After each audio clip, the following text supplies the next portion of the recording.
Eu passei momentos difíceis na vida, né?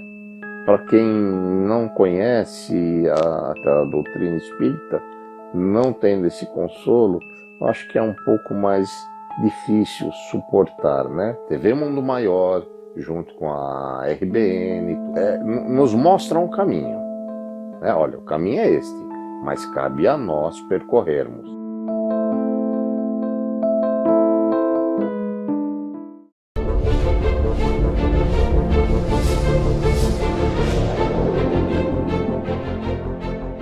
Estamos de volta com a segunda parte do nosso programa, lembrando a você que as nossas obras estão todas aqui, e falando sobre o Apocalipse, nós temos aqui a primeira parte que eu estou falando sobre as cartas, que está nessa obra Comunidade do Caminho. Você pode encontrar aqui não só a mensagem de Jesus, mas o comentário.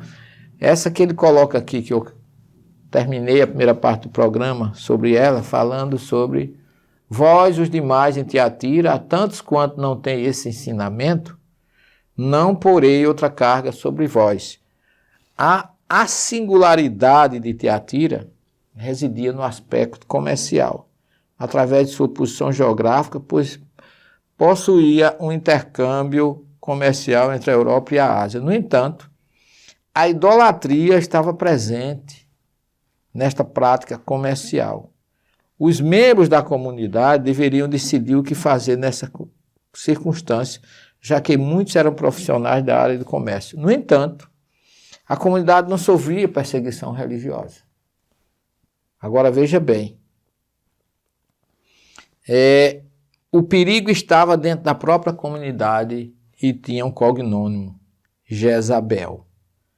Uma mulher, disse que era mundana, prostituta, que vivia no meio da comunidade e que tinha como lema o seguinte: não havia problema dos cristãos se envolverem com o erro ou com o pecado. Era nessa perspectiva cultural que se encontrava a igreja de Tiatira, ou a comunidade de Tiatira. Jesus vê tudo e faz uma distinção absoluta entre os servos do mal e os servos fiéis ao Senhor. Para os que insistem em servir ao mal, ele promete tribulação e morte. Para os seus discípulos, promete o dia da sua presença e o privilégio de reinar com ele sobre os inimigos. Então, cada comunidade, ele sabia, e nós visitamos isso recentemente. Existem algumas curiosidades, por exemplo, a comunidade de Sardes. Sardes era uma cidade construída entre montanhas, só que montanhas de rocha. Ali tinha um templo da deusa Artemisa, que era a deusa grega, ainda hoje está lá, visitamos agora no mês passado. Só que Jesus diz assim, com a comunidade de Sardes: ser vigilante e consolida o restante, que estava para morrer, pois não tenho achado completa as tuas obras diante do meu Deus. Apocalipse 3, versículo 2. Na verdade, Sardes era uma cidade que se considerava imbatível, né? Que eles achavam que ninguém poderia agredi-las ou vencê-las por causa da segurança que a cidade representava. No entanto, diz aqui que a cidade é orgulhosa, mas todo mundo estava tão confiante que ninguém poderia invadir, que os soldados foram dormir. Ciro veio, fez um buraco na muralha, entrou e invadiu a cidade. E Jesus diz aqui nessa carta que se eles tivessem cuidados, vê a carta dele, como é curiosa, e como Jesus sabia do que estava falando, e como o Apocalipse, como fala disso, a gente entende que ele diz assim: caso, no meio da carta, não vigies, porque ele diz assim: aqueles que têm o espírito às 7 estrelas, conheço tua conduta, tens fama de nome de estar vivo, mas estás morto. Torna-te vigilante e consolida o restante que estava para morrer, pois não achei perfeita a tua conduta diante do meu Deus. Lembra, portanto, como recebeste e ouviste. Observa-o e converte. Por quê? Se vocês não vigiarem, eu virei como um ladrão, sem que saibas em que hora venho te surpreender. Quer dizer, da mesma forma que Ciro entrou, eles estavam dormindo, ele veio como um ladrão, fez um buraco no muro e invadiu a cidade, Jesus disse que viria do mesmo jeito. Então, são cartas que, pela linguagem, pelo sinal que ele traz, todos sabiam do que ele estava falando. Filadélfia foi a melhor, foi a mais bem comportada, e Jesus disse: conserva o que tens para que ninguém tome a tua coroa. Porque como era uma cidade, uma comunidade que perseverou e estava sintonizado, Jesus colocou uma cidade que tinha vencido, que era a rainha das comunidades. É tanto que você vê todas as igrejas protestantes têm comunidades que se chama Igreja Filadélfia, porque foi aquela que mais se comportou como Jesus queria que se comportasse. E até nos Estados Unidos, que é um país muito protestante, tem uma cidade chamada Filadélfia, porque é em honra a essa comunidade que se comportou bem. E por último, a comunidade de Laodiceia, uma cidade que cresceu muito, muito dinheiro, eles já estavam se envolvendo, já estavam perdendo a fé, envolvidos pelo dinheiro, porque era muito rica a cidade. Jesus diz assim: conheça as tuas obras, que nem és frio nem quente. Eles estavam em cima do muro. Aí ele diz assim: quem dera fosse frio ou quente. Agora, como vocês são mornos, não é quente nem frio, estou a ponto de vomitar da minha boca. Então Jesus aqui confere a sua senha de quando estava em vida, que dizia: seja o vosso falar, sim, sim, não, não. Então vocês observem que o Apocalipse está aqui, uma obra de mensagens de quê? De surgimento, de que as pessoas se erguessem, despertassem, vigiassem e voltassem ao convite de Jesus. Então ele manda essa mensagem às 7 comunidades, depois envia os sinais que iriam acontecer durante toda a tribulação, como ele disse que elas se preparassem, algumas, porque viriam tribulações, que ninguém se entregasse, confiasse no futuro. Então é uma obra que fala do que estava acontecendo no presente e dos sinais que viriam com a destruição, com os sinais, né, que viria com a simbologia da besta de número 666, que todo mundo quer saber quem é a besta. Jesus não disse que é o número de um homem, mas é um número de homem. Quer dizer, pode ser qualquer um.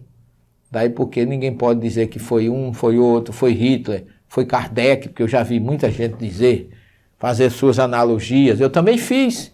E pasmem vocês que o Windows 95 dá 666. Então, não é para que a gente saia colocando a besta em qualquer um que você acha que não está agindo conforme a sua conduta e o seu conhecimento.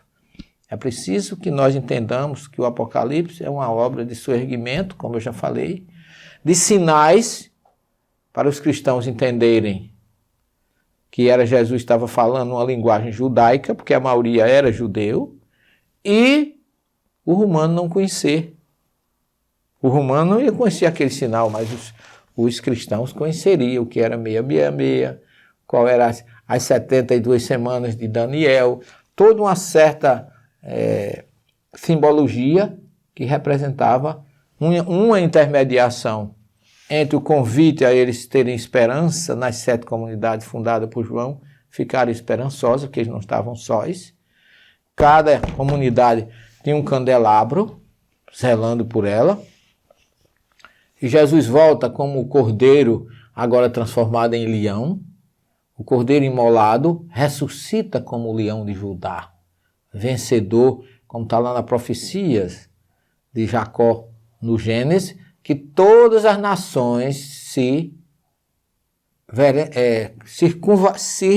curvariam perante Judá, que seria o leão, que é o símbolo da tribo de Judá, e que dela saiu o judaísmo, e a qual tribo também pertence o Messias, que é Jesus. Então vocês vejam que há uma simbologia, uma profecia, que começa lá no Gênesis 3,15, né? Como filho da mulher, né? E aí, no capítulo 21 é que vem a grande alegria do Apocalipse. Deus enxugará toda lágrima. E é isso que temos que guardar. Não é pensar em tragédia, em dilúvios, em terremotos. Esses são sinais de que está havendo uma transição. Mas segundo Jesus, aquele que perseverar, continuar firme na fé, praticando o bem e servindo a causa do seu evangelho, não tem que temer nada, porque ele será finalmente um grande vencedor. E assim como, além de Deus enxugar toda lágrima, haverá um novo céu e uma nova terra. E diz o nosso querido Kardec, em Obras Póstumas, com a prática da lei de Deus, o sofrimento, as expiações, as dores não mais se farão necessárias. Porquanto na terra, morada dos mansos, olha como Jesus falou, os mansos herdarão a terra, não mais existirão espíritos renitentes no mal, porque serão dispersados pelos mundos inferiores de acordo com suas tendências. Está no livro Obras Póstumas. E nós devemos confiar nessa promessa de Jesus que haverá um novo céu e uma nova terra. Isso é que a gente tem que agradecer e não divulgar por aí. Meu caro João Paulo Cordeiro, obrigado pelo seu e-mail. Você vê que gerou 4 programas a sua pergunta, porque eu achei necessário fazer uma revisão, uma reedição desse trabalho do Apocalipse, que é muito profundo. Eu fiz assim uma síntese superficial para mostrar a vocês de uma forma caricaturada que o Apocalipse é esperança, sinais para que nós possamos durante eles continuar firmes, não desistir, e por último a promessa de que nós teremos todas as lágrimas secadas no planeta, que Deus está conosco, que Jesus está conosco, haverá um novo céu e uma nova terra. Que Jesus abençoe a todos vocês. Obrigado, João Paulo Cordeiro. E vocês enviem também as suas dúvidas, que nós teremos imenso prazer de ajudar a vocês a entenderem que a Bíblia, o Velho, a primeira, a segunda e a terceira revelação, são mensagens do alto para o nosso conforto, para nos fortalecermos diante das adversidades que todos temos que submetermos e passarmos sem sermos atingidos por elas. Que Deus possa abençoar cada um de vocês. Até o próximo programa e muita paz. Como é possível mudar de vida sem recorrer ao suicídio? E se pudéssemos salvar vidas e o mundo melhorasse para todos nós? Juntos nós podemos. Invista neste canal. Invista em um mundo melhor.